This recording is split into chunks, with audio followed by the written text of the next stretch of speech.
Welcome back, everyone. Today we're breaking down the viral CoinStack game, the app that claims you can earn real cash just by stacking blocks. But is it real, or just another ad farm in disguise? Let's find out. At first glance, CoinStack looks fun.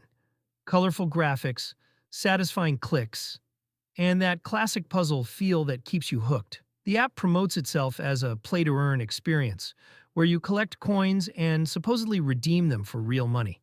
But here's the truth. After testing and researching user reviews, most players report that once you reach the payout threshold, the game slows earnings dramatically, or blocks withdrawals altogether. Players also complain about endless ads. Every few seconds, another ad pops up. It becomes obvious that the app's main income isn't from paying users, but from making them watch ads.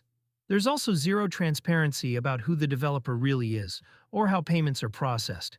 No verifiable payout proof, no payment partner, nothing.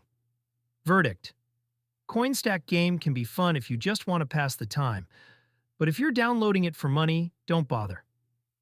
You'll waste hours watching ads and never see a single cent. It's entertainment, not income.